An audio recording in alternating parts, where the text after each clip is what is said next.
Bonjour, dans cette petite vidéo, nous allons voir rapidement comment résoudre une équation du premier degré. Tout d'abord, rappelons une définition, on appelle tout simplement équation du premier degré à une inconnue, toute égalité entre deux expressions algébriques contenant une seule variable de degré au plus égal à 1. Ce type d'équation peut se ramener à une expression de la forme ax plus b est égal à cx plus d. Donc ici, bien sûr, x représente le nombre inconnu. Et a, b, c et d sont des nombres réels.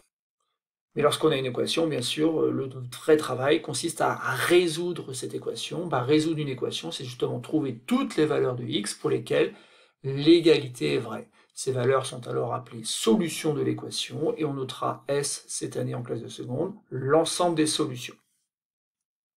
Avant de passer à l'exemple que j'ai choisi ici, où il faudra résoudre une équation, je tiens quand même à préciser que c'est un travail que vous connaissez déjà, résoudre une équation, et pas simplement depuis la classe de 4e.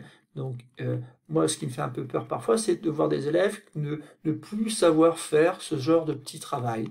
Donc, par exemple, si vous avez 2 fois un nombre plus 5 égale 19, ça, c'est une équation, puisqu'ici, il y a un nombre inconnu, qui est peut-être pas noté par une lettre X, mais par un point d'interrogation. Et en fait, c'est une opération à trous qu'on est capable de résoudre deux têtes, parce que 2 fois 7, ça fait 14, plus 5, ça fait 19, donc 7, c'est une solution de mon équation. Voilà. Et en classe de 4e, en fait, on vous apprend donc une méthode qu'on va réutiliser tout au long du lycée, qui consiste à résoudre des équations, mais forcément des équations qui, pour la plupart du temps, seront plus compliquées. Par exemple, si c'est 2 fois un nombre inconnu plus, je veux dire, 7, est égal à 10 fois le nombre inconnu moins 8, et bien là, les méthodes de collège qui consistent à faire des opérations à trous, plutôt des méthodes primaires, en fait, ne fonctionnent plus. Et c'est pour ça qu'on a besoin d'avoir une vraie méthode pour résoudre une équation où le nombre inconnu, pour faire plus simple, ne sera pas noté par un point d'interrogation, mais par une lettre qui est x. Donc je vous assure que c'est très simple, et il est important que le classe de seconde, vous soyez tous capables donc de résoudre cette équation qui est là. Donc regardons là, cette petite équation.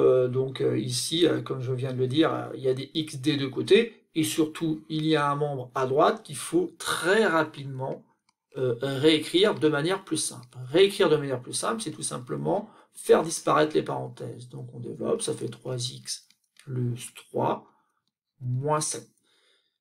Ensuite, donc on va réduire, donc ça fait 5x plus 2 est égal à 3x, donc plus 3 moins 7, attention pas d'erreur, ça fait bien moins 4, et ça y est, je suis arrivé à une première étape qui m'a permis de trouver quelque chose qui avait cette forme-là. Donc on a bien des x des deux côtés, ici il y en a 5x, là il y a 3x, et donc je vais pouvoir rentrer dans une méthode de résolution qui est toujours la même, qui suit toujours les mêmes étapes, et cette première étape, c'est de faire disparaître des x d'un côté.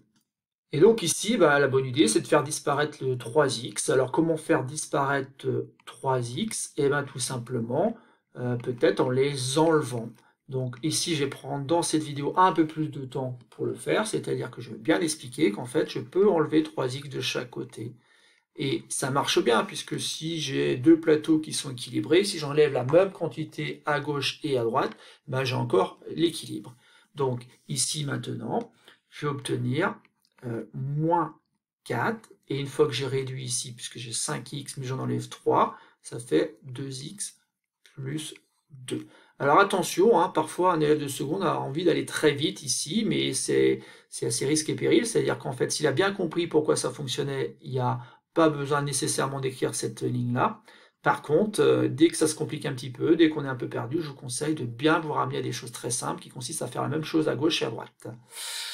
Donc ça, c'est la première étape. On a fait disparaître les x d'un côté, et maintenant on va isoler les x. Alors isoler les x, pourquoi? Parce que tout simplement ici il y a plus 2. Et ce plus 2 là, il va falloir le faire disparaître.